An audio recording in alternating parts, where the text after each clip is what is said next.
Pengakuan jujur JK sebagai saksi sejarah Indonesia. Bagaimana perjuangan dan keberhasilan Jokowi membuat Indonesia lolos dari jeratan hutang 6.000 triliun rupiah warisan SBY dan Soeharto. Ditulis oleh tim redaksi jurnal, dikutip dari berbagai sumber. Jokowi menerima warisan hutang ribuan triliun rupiah. Catat ya, ada yang jatuh tempo, harus dibayar secepatnya. Ada yang cicilannya masih panjang sampai ke bulan. Yang ada di pikiran Jokowi waktu itu ketika menerima warisan hutang bukan seberapa besar hutangnya, tetapi bagaimana cara membayar hutangnya. Apakah pemerintah serius, Pak Jokowi? Saya termasuk bahagian dari pemerintahan yang lalu dengan Pak Jokowi. Saya tidak pernah melihat presiden yang seserius itu untuk melihat rakyatnya. Tiap hari ini di sini, tadi ada di Balikpapan, besok dia akan ke Sumatera. Jadi kalau artian bagaimana menyapa rakyat secara langsung, yang paling serius ini beliau. Waktu Pak Harto 30 tahun bangun banyak sekali, nggak ada pembukuannya. Jadi waktu kemudian terjadi krisis, kemudian kita punya undang-undang keuangan negara dan perbendaharaan negara, kita baru mulai membangun neraca keuangan. Orang harus paham nih, agar tidak selalu menyalahkan pemerintah ini kok diem aja gitu. Kok BLBI dibiarkan berjalan sampai begitu lama 20 tahun. Saya bilang Pak Jokowi baru jadi presiden 6 tahun, saya baru jadi menteri 1 tahun. Kalau 20 tahun berarti 16 tahun sebelumnya itu bukan urusan kita. Kita justru diwarisi limbah. Sampaikan aja bahwa di Perpres 72 itu waktu anggaran APBN 2020 dengan estimasi defisit sekian, itu pembiayaannya adalah dari SPN, dari pinjaman, ada yang bilateral, ada yang multilateral. Jadi kalau waktu kita sedang menjalankan Perpres, jangan kemudian muncul reaksi-reaksi seolah-olah kita kayak orang yang belum punya rencana gitu loh, Pak. Berasal dari tweet Twitter, Toto Kartaraharja, @Kartaraharja, akhirnya mengaku juga. Teman-teman bacalah pengakuan seorang JK tersebut sebagai saksi sejarah Indonesia. Pengakuan jujur JK terhadap keberhasilan Joko Widodo dalam mengelola negara, sehingga Indonesia perlahan lolos dari beban hutang peninggalan SBY dan Soeharto, yang telah membuat Indonesia harus menanggung hutang hingga 6.000 triliun rupiah dengan dalih subsidi yang hanya memperkaya dirinya sendiri dan konco-konconya. Silakan membaca tulisan berikut sampai selesai, agar kita paham mengapa kini Indonesia perlahan menjadi negara hebat di Asia dalam kurun waktu yang tidak terlalu lama di era Joko Widodo. Perjuangan moral Jokowi bagi Indonesia. Wakil Presiden Republik Indonesia Yusuf Kala dalam sambutannya di acara Simposium Ekonomi di MPR RI Senayan mengatakan bahwa ada 2 kebijakan keliru yang dilakukan pemerintah era Soeharto dan SBY sehingga menghabiskan anggaran 6.000 triliun rupiah. Kebijakan itu menjadi salah satu penyebab ketertinggalan Indonesia dari negara-negara tetangga. Satu kebijakan era Soeharto dan satu lagi era SBY. Selama 32 tahun Soeharto berkuasa, tidak ada riak yang berarti untuk menghentikannya. Saat Soeharto jatuh, tatkala fundamental ekonomi yang disimpan rapat bertahun-tahun terbuka lebar oleh aksi George Soros terkuak. Nyatanya berpuluh tahun kita menyimpan data busuk dan kebohongan. Tidak ada kekuatan ekonomi secara nyata. Tidak ada.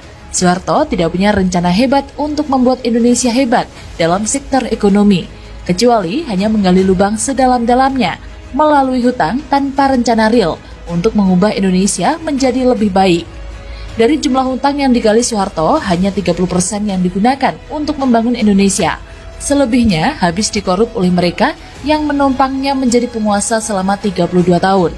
Akibatnya, kebijakan yang diambilnya sebelum jatuh adalah menandatangani LOI dengan IMF sebagai blank check yang harus diselesaikan oleh rezim setelahnya. Beban masalah yang ditinggalkan Soeharto kalau dikurskan sekarang dan ditambah dengan bunga obligasi rekap mencapai 3.000 triliun rupiah.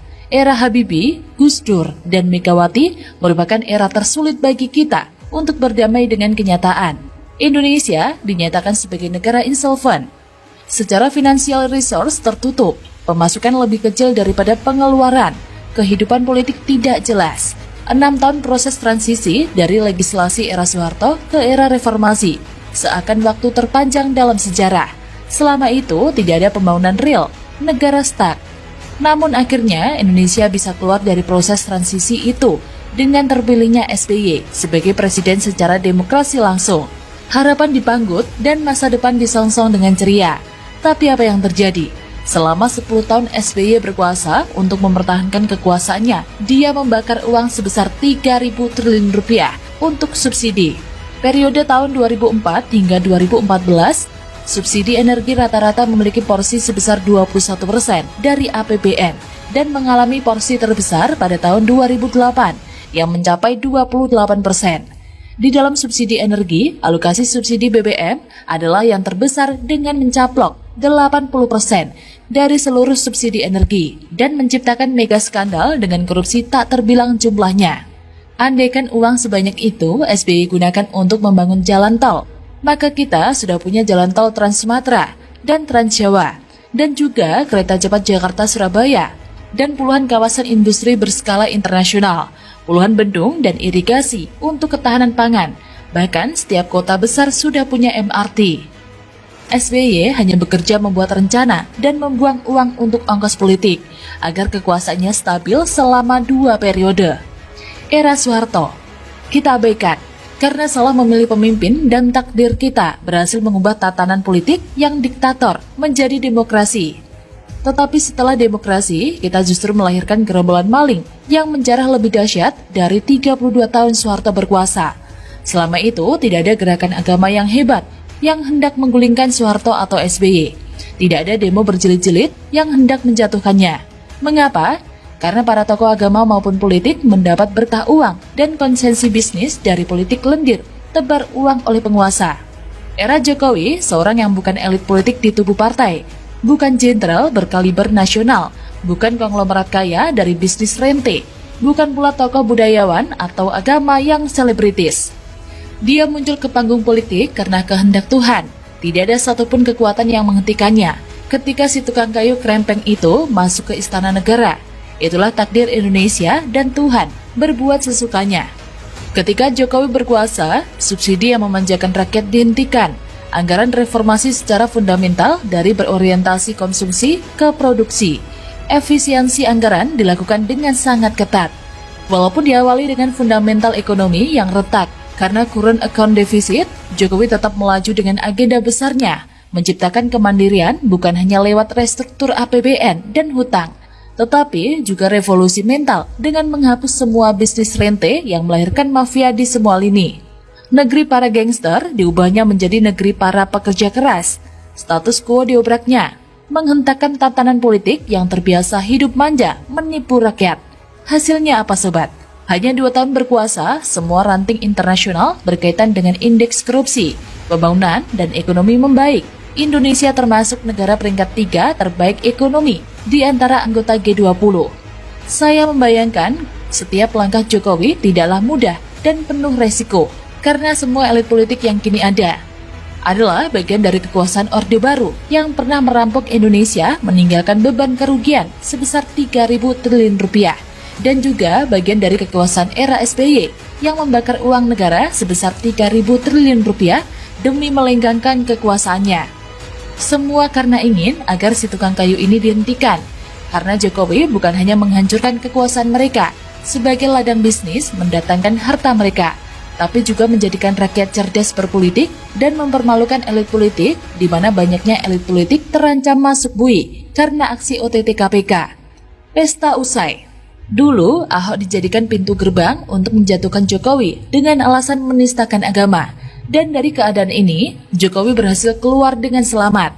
Kini, Perpu pembubaran ormas radikal dijadikan alasan untuk menjatuhkannya, karena dibilang anti-demokrasi dan anti-Islam.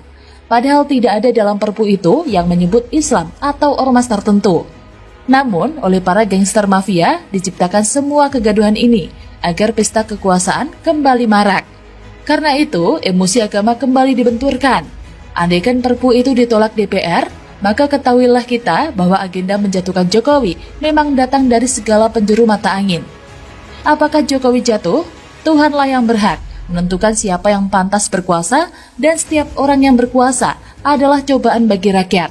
Usia saya lebih dari 50 tahun.